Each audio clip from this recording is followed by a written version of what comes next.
예, 시황맨의 주식 이야기 오늘의 증시 브리핑 시작하겠습니다. 오늘은 재료를 만약에 딱 하나만 꼽으라 이렇게 얘기를 하면 이제 지난 주말에 미국에서 반도체주가 워낙 세게 올랐기 때문에 모든 투자자들은 오늘 반도체주가 우리 증시를 강하게 이끌어낼 거다. 이거 다들 알았을 거예요. 그래서 오늘 반도체주 강세 효과가 시장을 주도했다. 이건 아침부터 다들 알고 있는 그런 재료일 거고, 또 뒷받침할 수 있었던 데이터들도 있었죠. 20일까지 수출 재료, 수출 데이터 23.7% 일평균으로 보면 하여튼 수출이 증가되는 그런 모습이 계속해서 나타나고 있거든요. 근데 여기에서 수출 지표를 보니 선박이 굉장히 크게 증가했다라는 것도 있지만 어쨌든 반도체가 계속해서 탄탄하게 매월 증가되고 있구나, 이런 것들이 확인되고 있잖아요. 그러니까 사람들이 이렇게 볼 때 반도체 가격 하락 때문에 걱정은 하는데 물량이 잘 나가서 가격이 하락하는 거를 물량으로 잘 채우고 있네, 또 이렇게 이제 인식을 하는 거죠. 그래서 반도체 가격이 떨어져서 실적이 나빠질 거야, 이런 우려가 또 완화가 되면서 이제 좀 장중 내내 올라갈 수 있는 이제 그런 분위기를 만들어줬고, 다만 이제 오늘 보면 하락 종목이 더 많았죠. 네, 시장이 와 하고 올라가는 게 아니라 하락 종목이 더 많은 그런 형태가 만들어졌거든요. 그러니까 반도체만 가고 또 일부 통신 장비라든가 좀 비슷한 성격의 종목들이 움직이긴 했지만 하락 종목이 더 많았다라는 거는 이제 투자들이 시장 자체가 완전히 돌아섰다, 상승장으로 간다, 이런 분위기가 아니다라는 거죠. 예, 그렇게 또 걱정하는 이유로는 유럽의 확진자가 증가돼서 이게 혹시라도 또 경기도나 이쪽으로 또 영향을 주면 어떡하나, 이런 어떤 부담도 일부 작용하다 보니까 시장이 전체적으로 올라가기보다는 다른 거 팔아서 이제 반도체 쪽으로 집중하자, 이런 형태로 시장이 진행된 그런 하루였습니다. 수급으로는 잠시 후에 또 보겠습니다만, 이제 외국인 기관이 IT만 주로 집중적으로 매수했잖아요. 그 오후 들어서는 이제 다른 업종으로 한 2개 정도가 추가되긴 했습니다만, 이제 하나만 놓고 보면 IT 쪽을 워낙 집중하다 보니까 삼성전자, SK하이닉스가 올린 지수가 거의 코스피 상승폭하고 거의 똑같은 그 정도였던 흐름이 나타났죠. 반면에 이제 반대에 있던 종목군들, 그동안에 시장을 끌어왔던 게임, 엔터, 2차전지, 이쪽에서는 이제 매물이 또 강하게 출회가 되면서 시장의 수급이 시소게임, 계속 지금 코스닥은 저는 시소게임이라고 보고 있는데 앞으로도 그렇게 될 가능성이 있고, 그래서 시소게임의 반대쪽으로 내려가는 쪽에 해당되는 게임, 엔터, 2차전지 묶음은 이제 약세를 보이면서 업종별 수급 이동이 나타났다, 이렇게 봐야겠습니다.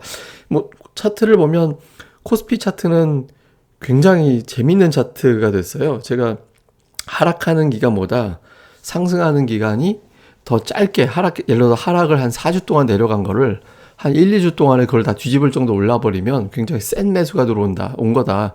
그렇게 말씀을 드렸잖아요. 그러니까 아직까지는 그 정도라고 단정하기는 어렵습니다. 왜냐하면 이틀 음봉 나온 걸 이틀 양봉으로 이제 조금 더 올려놓은 거 정도거든요. 근데 어쨌든 3,000 위로 다시 올라왔고, 그리고 이번 주에 만약에 3,050까지, 3,050을 넘긴다는 얘기는 삼성전자, SK하이닉스가 더 간다는 얘기거든요. 그래서 그런 구도까지 만들어준다라면 지금은 얘네들만 가나 보다, 이런 분위기일 텐데 저걸 넘어가게 되면 투자들의 생각이 조금 바뀔 가능성이 있습니다. 이거 시장이 바뀌나 보다, 이렇게 되면 상승 종목 수가 더 늘어나는 그런 형태가 될 수 있거든요. 그래서 오늘은 그냥 반도체만 강한 날인데 여기서 더 올라가서 3,050을 뚫고 나가게 되면 좀 분위기가 달라질 수 있다, 이렇게 봐야 되겠고요. 코스닥은 제가 이제 지수 차트 대신에 이제 시가총액을 보여드리면 이게 시가총액 12위까지거든요. 3개밖에 못 올랐어요. 바이오가 이제 셀트리온 헬스케어가 있고 셀트리온 제약이 있고 HLB도 이제 그쪽으로 보는데 셀트리온 헬스케어만 이제 플러스가 났고, 2차 전지 에코프로비엠, LNF, 첨보, 에코프로 이런 거 있는데 이거 4개 다 하락을 했죠. 반도체 쪽에서도 이제 약간 SK 머티리얼즈는 소재 쪽 업체 비슷하게 보잖아요. 요거 약간 올라가고, 그러니까 전체적으로 보면 게임주, 2차 전지 이런 종목군들이 좀 약세를 보이면서 시가총액 사이가 이렇게 밀리다 보니까 지수가 근본적으로 좀 플러스 나기가 좀 어려웠죠. 이게 너무 시가총액 비중이 이렇게 돼버렸어요. 이게 이제 계속 이 종목들이 밀리다 보면 코스닥 지수 자체가 떨어지기 때문에 이제 투자자들이 좀 압박을 받을 수 있거든요. 그러니까 이런 종목들이 너무 빠지는 것보다 적당하게 좀 반등하는 종목들도 나와주면서 이게 완전히 급락하는구나, 이런 분위기를 만들어주지 않는 것도 시장을 위해서는 좀 도움이 된다, 이렇게 봐야겠습니다. 코스피도 사실 마찬가지였죠. 그러니까 오늘 코스피도 보면 대형주 지수가 2%나 올라가고 중소형주 지수는 마이너스였어요. 그러니까 이제 전체적으로 좀 올라가는 흐름이 아니었죠. 코스닥도 보면 이제 전업종 지수를 보면 IT 하드웨어, 이게 반도체가 여기 들어가 있잖아요. 얘네 업종만 플러스가 났지, 다른 쪽은 사실 올라가 봐야 뭐 0.9% 올라간 비금속 정도 있지만 그 외에는 올라간 게 별로 없죠. 근데 이제 오락문화, 이거 엔터 쪽 업종 지수가 6%나 급락을 하고, 디지털 컨텐츠, 이게 게임 업종이거든요. 이쪽에서 이제 빠지고, 그 거래대금이 지난주 6조 원이 IT 소프트웨어 쪽에서 나왔는데 이게 4조 원이 나오고, 반도체 업종은 지난주 거래대금 1조 원 정도밖에 안 됐는데 2조 원, 2배가 늘었어요. 그래서 이제 팔고 넘어오고 이런 구도가 만들어지면서 이제 업종별로 차별화가 뒤집어지는 그런 모습이 나타났습니다.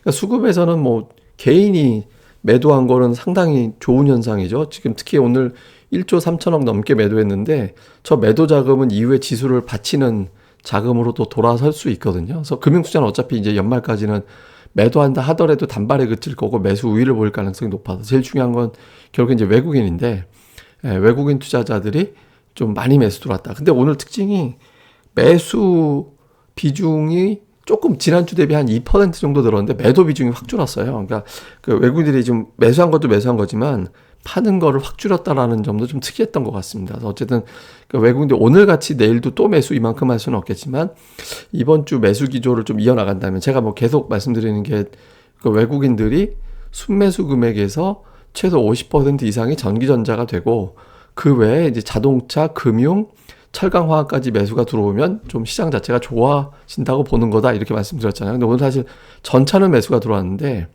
철강, 화학, 금융은 매수가 아니었어요. 그래서 좀 매수가 들어오긴 했지만 오늘은 외국인들이 한국 증시 이제 고 이런 관점이라기보다는 반도체에 호재가 생겼네. 그리고 이제 제가 BTS라고 계속 말씀드리죠. 그러니까 바이오, 테크놀로지, 다음에 이제 S 스마트카, 자동차 쪽. 그러니까 이쪽으로 좀 매수가 이제 붙긴 했는데 이제 이쪽으로 들어온 거긴 하지만 아직은 이제 시장 자체에 대해서 고다 이렇게까지 보는 것 같지는 않습니다. 그래서 이제 외국인 투자들이 오늘 너무 이쪽에 쏠렸어요. 그래서 내일 이후에 좀 시장이 도움이 되기 위해서는 이제 전기전자도 전기전자지만 경기가 좋아질 때 잘 팔리는 산업들, 주가가 올라가는 산업들, 이것까지 같이 올라가는지가 좀 필요하다, 이렇게 봐야겠습니다.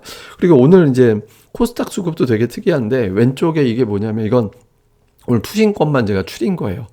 그러니까 원익 IPS, 유진테크, 하나마이크론, 이오테크닉스, 원인 QNC, 주성엔지니어링, PSK, 코미코, 하여튼 뭐 테스나, 뭐 이게 뭐 GST도 있고, 뭐 하여튼 반도체로 분류가 되는 종목군들이 쫙 들어가 있잖아요. 그래서 종목들을 보면 기관이 그 중에서도 특히 이제 투신이 오늘 장베이주를 굉장히 열심히 사들였는데 관심 있는 건 외국인들이 되게 독특했어요. 왜냐면 오늘 많이 빠졌는데 컴투스, 펄어비스 이런 걸 사고, 에코프로비엠 동화기업, 그다음에 동화기업, 에코프로, 그러니까 게임과 저 2차 전지를 안 놨어요, 아직까지. 그러니까 이게 완전, 이것도 좀 봐야 되는 게 저렇게 안 놓으면 저 종목들이 이제 완전히 깨지는 게 아니구나, 또 이렇게 되면 이게 왔다 갔다가 돼버릴 수도 있거든요. 이게 오늘, 그래서 내일 이후에도 좀 하루 더 봐야 될 것 같긴 한데, 이제 이게 완전히 반도체로 바텀이 넘어가는 건지, 아니면 이제 잠깐 쉬는 사이에 오락가락 하는 건지, 요걸 좀 봐야겠습니다. 제일 좋은 그림은 저쪽에서 자금이 야금야금 계속 나와서 이제 다른 종목 쪽으로 계속해서 넘어가서 그동안에 소외받았던 종목들이 쭉 치고 올라가는 그런 구도가 좀 나와주는 게 좋긴 하거든요. 근데 오늘 요 주가가 빠지긴 했지만 게임주에서 또 2차 전지에서 완전한 이탈의 징후는 아니다. 요 점도 우리가 좀 봐서 2차 전지나 게임주가 또 이번 주에도 한번 반등할 가능성도 있겠구나, 요것도 이제 좀 남아있다. 근데 이제 오늘 뭐 요것만 가지고 이제 단정할 수는 없으니까 이후의 흐름을 좀 볼 필요는 있습니다. 그래서 완전히 주도주가 바뀐 거다라고 판단하기에는 아직은 조금 일러 보인다, 이렇게 이제 보시면 되고요. 투자 포인트로 보면 뭐 아직은 이제 시장보다는 이제 종목만 본 거죠. 그러니까 아까 말씀드렸던 고르게 매수하는 게 만들어지는지 이게 좀 필요하고요. 그 다음에 이제 메타버스 대장주들이 아직은 수급이 건재한 데다가 위메이드가 안 빠졌잖아요. 요것도 좀 이제 아직까지는 주도주가 완전히 바뀌었다, 이렇게 보기는 조금 일러 보이기 때문에 요것도 좀 흐름이 필요하고, 그래서 반도체만 올라가는 것보다 반도체 이외에 자동차라든가 아니면 철강화학이라든가, 그러니까 이렇게 해서 이제 경기라든가 실적에 대한 걱정 안 해도 되겠구나, 이런 분위기가 만들어지는지도 좀 확인이 필요합니다. 그리고 지금부터는 이제 상승 종목 수가 좀 늘어나줘야 되거든요. 그러니까 지금은 이게 반도체가 반드시 경기가 좋아서 올라간다, 이런 관점이 아니라 그냥 또 다른 테마주로 봤을 수도 있어요. 그래서 시장 자체가 올라가기 위해서는 이제 상승 종목수 자체가 늘어나는지 요게 필요하다, 이렇게 내일 이후에 이게 보시면 될 것 같습니다. 그 다음에 이제 오늘 반도체가 왜 올라가는지를 좀 생각을 해보면 되게 갭으로 떠서 올라갔죠. 근데 공교롭게도 121선에서 딱 멈췄거든요. 121선에도 계속 저항을 받았었잖아요.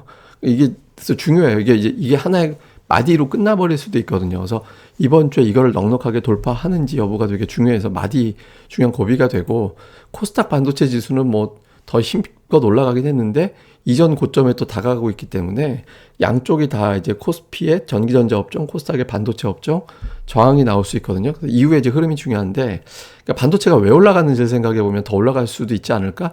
그러니까 이런 기대감도 좀 있는 것 같아요. 그러니까 주가가 올라가는 이유를 정돈을 해보면, 첫 번째는 제가 지난번에 이제 하이닉스 주가 안 좋을 때 제가 말씀드렸어요. 나쁠 때 PBR 0.9배 정도가 바닥인데, 그때 당시에 주가가 0.9배 근처까지 내려와서 0.91배인가 그랬잖아요.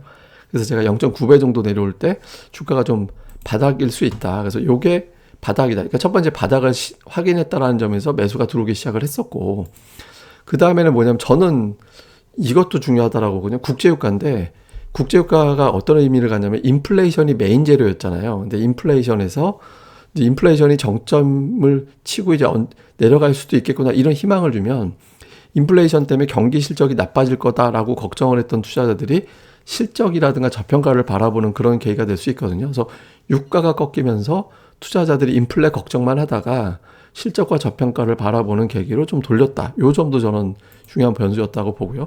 세 번째는 뭐냐면, 제가 이제 이것도 계속 말씀드렸던 게, 양봉이 4개가 올라오면 주가가 좀 버거워진다, 대장주들이. 그래서 이제 그 이후에는 다른 종목을 찾아낼 가능성이 있어서 좀 조심해야 된다 말씀드렸죠. 위메이드가 지금 이번 달 4개째거든요. 제가 이제 지난달에 SME 양봉이 4개다, 사이에 쉬는 것 빼고 올라간 것만 지금 4개 올랐잖아요. 그래서 SME 조금 이제 이전 같지 않을 수도 있다 말씀드렸었죠. 그러니까 이번 달 보면 실제로 SME 음봉이 나와 있잖아요. 그리고 이제 이거는 작년에도 보면 시젠이 그렇게 세게 올라간 종목인데, 잘 보시면 양봉이 4개예요. 사이에 쉬긴 했지만. 그러니까 4달째를 채우면 그 다음에는 더는 못 올라가는 그런 패턴들이 좀 나오거든요. 그래서 이런 부분들도 아마 투자들이 집중적으로 한쪽만 쳐다보다가, 그러니까 다른 쪽을 넘어보는 과정에서 반도체가 걸렸을 수도 있거든요. 그래서 이런 점도 하나 있고, 그리고 이제 수급을 보면 외국인들이 이미 이제 10월 10일 이날이 정확하게 PBR 0.9배 때거든요. 그때부터 해서 기관하고 같이 작업이 진행이 돼 있어요. 그러니까 이제 무슨 얘기냐면, 주가가 빠지는지 여부가 중요한 게 아니라 이 수급이 갈리는지 여부가 되게 중요하거든요. 그래서 이 수급이 갈리지 않는다면 추세가 쉽게 여기서 멈추지는 않을 것 같다, 단기 조정은 나와도. 그래서 이후에 이제 외국 기관 투자들의 움직임이 계속해서 이어지는지를 기준으로 삼아야지, 단지 얼만큼 올랐다 이거 가지고 볼 필요는 없는 것 같습니다. 그리고 이 종목들이 더 올라간다면 사람들이 시황이 바뀐 걸로 생각하거든요. 단지 전기전자뿐만 아니라 수출 관련된 다른 종목들이라든가 이런 쪽도 움직일 수 있기 때문에 반도체만 쳐다보지 말고, 제가 이제 자동차 쪽도 이제 살짝 말씀드렸었잖아요. 그러니까 그렇게 이제 자꾸 다른 업종, 뭐 철강, 화학이 됐든 뭐 이제 수출하고 연결될 수 있는 종목군들이 있잖아요. 그러니까 이런 쪽으로도 좀 넓혀서 볼 수도 있죠. 그러니까 이게 계속해서 가야지만 다른 종목을 끌어올리는 동력이 생기니까 그 흐름도 좀 주의 깊게 살펴보시는 게 중요할 것 같습니다. 사실 오늘 준비했던 건 다른 방송이었는데, 반도체가 워낙 세서 제가 이쪽으로 좀 바꿔서 진행을 했습니다. 준비했던 건 또 나중에 말씀을 드릴게요. 그럼 또 오늘 하루 잘 보내시고요. 저는 또 다음에 뵙겠습니다. 그리고 구독하기 좀 많이 좀 부탁을 드립니다. 감사합니다.